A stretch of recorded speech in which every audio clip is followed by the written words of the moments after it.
Okay, I've developed a really unhealthy obsession with plugins for pretty much every software I've ever used, but I thought it might be fun today to do a DaVinci Resolve plugin tier list because I've acquired a lot of them, but I actually only use a few. Okay, let me walk you through my tier system right here. We got the Holy Grail. Obviously, the best of the best plugins make it into here. Every edit is like stuff I actually end up using. Small down payment.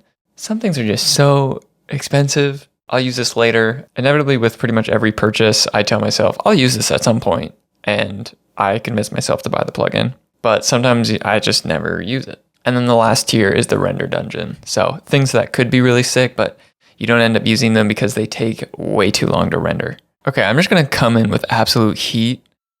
Chromatica. If you don't know Chromatica, absolute holy grail. So I know every single person or company that we're going to look at today has like multiple things, but Chromatica is like pretty much the only one that I own everything. One big thing for me for these tools is that it loads so fast. Like the render times are pretty much next to nothing. So when I go to use these transitions, I know they're going to work immediately. At this point, he just has my trust right now. So all hail Chromatica right now.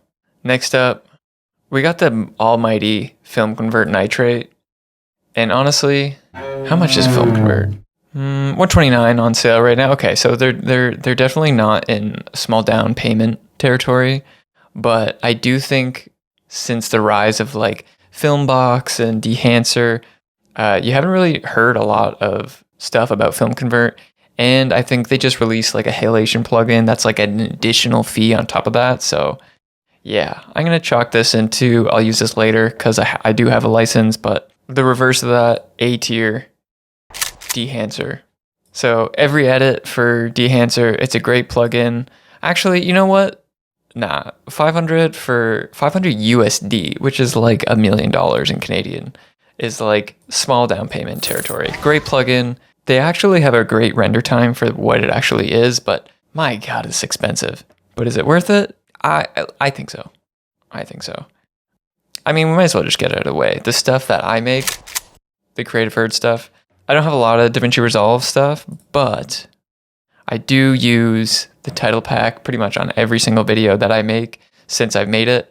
Am I biased? 100%, but it's my video, so deal with it. And I actually do think the Super 8 pack that I made came out pretty well. I'm just flying through this stuff.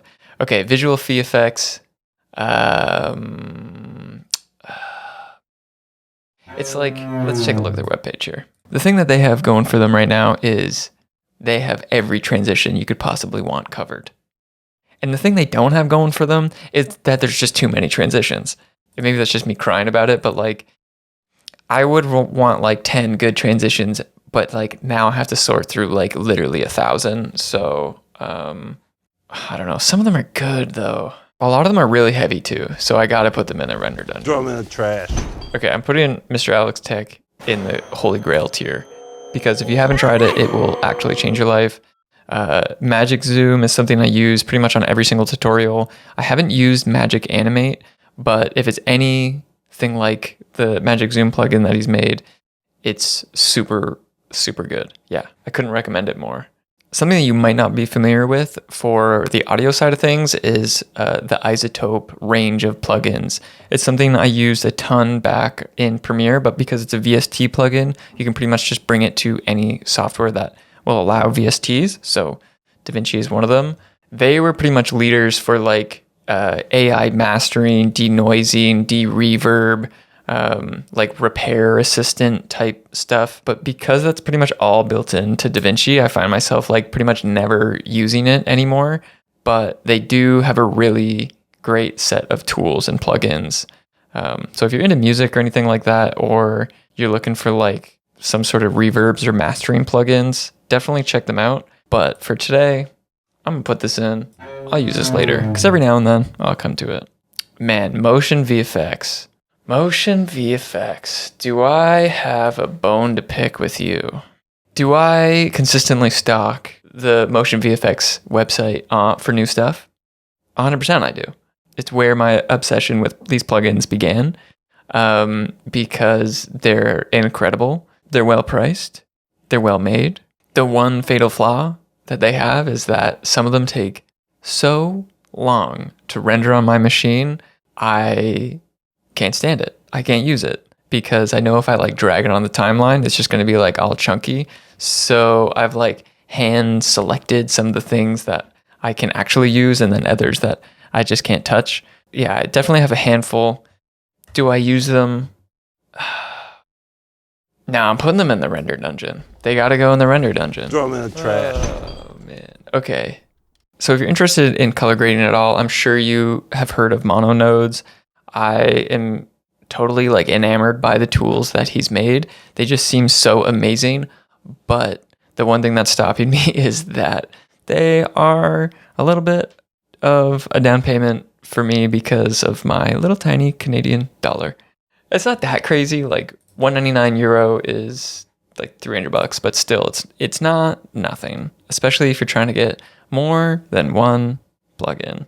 But man, yeah, like the color shift DCTL looks like a holy grail tool. So TBD on that. And then really great actual tools of like film damage generators and 16 mil overscans. Such cool plugins. But we're putting them in small down payment because if you bought everything, that might be a small down payment. You know who else we're going to put in a small down payment? I don't know how many people know that like you can use Red Giant stuff within DaVinci Resolve. I think a large portion of us don't because it just adds up. It's a subscription. And if you're just looking to have like video transitions, generators, and effects, it's $22 a month. Seems great. It's actually not that bad, but like just to have a suite of transitions, I'm not really that hyped on it. I did do the free trial, and I will say I'll use this later. So spending $20 a month if you're not using it, and then if I did use it, some of the stuff was like pretty render heavy. So honestly, either pick your poison here. I'll put in any of them. Putting that in the render dungeon. Throw them in the trash. Let's look up here. Okay, Solvi. I hope that's how you say it. I really like the stuff that this guy is making and the style. I bought this like paperfold plugin the day it came out. Haven't used it a ton, but it was one of those scenarios where I'm like, I will use this later, and I hope I do. Oh, we just have like YouTubers left, which is kind of crazy. Okay, Sterling Supply Co. Let's put it up here. The thing I love about his website is that there's just so much free stuff that you'll actually use. Like he's an editor's editor, which I don't know if that makes sense, but like he's making things to use, I'm assuming within his own edits that will help other editors. And I think because of that, we got to put him in every edit. Okay, Whip, high quality templates built for DaVinci Resolve. He does a really great job on his stuff, mostly titles, which I definitely can appreciate, and very well priced. I have a few of his effects and the motion essentials too. This is really interesting. We're going to put him, where'd I put him? In every edit as well. Okay, and then we got the legend here. Okay, I think this guy is underrated too. This is Bill Justice, also has a YouTube channel, but more importantly, he's the guy behind Superbins. And Superbins is like this program that I'm such a big fan of. So it's basically this like app that runs in the background that monitors your project folder. So say you add new footage or music or like an image or something, it just auto populates within that same bin inside DaVinci Resolve. It's a game changer. If you've never tried it, you really should take this 7-day free trial because it's really great. Yeah, Timeline Tools is also really cool. It's basically just like an aligning tool and can do a lot more because DaVinci Resolve just has like the most poor aligning features. But yeah, definitely worth checking out. And I think a lot of his stuff is also free. So I'm definitely putting Bill Justice right in the holy grail strictly because of Superbins. I use that on every single project. And that is the way the cookie crumbles. And that's the way the cookie crumbles. No shade to any of these people who make these products. They're all amazing. This is just the way that I specifically edit. So yeah, thank you. I love you all for making these. And see you in the next video. Peace.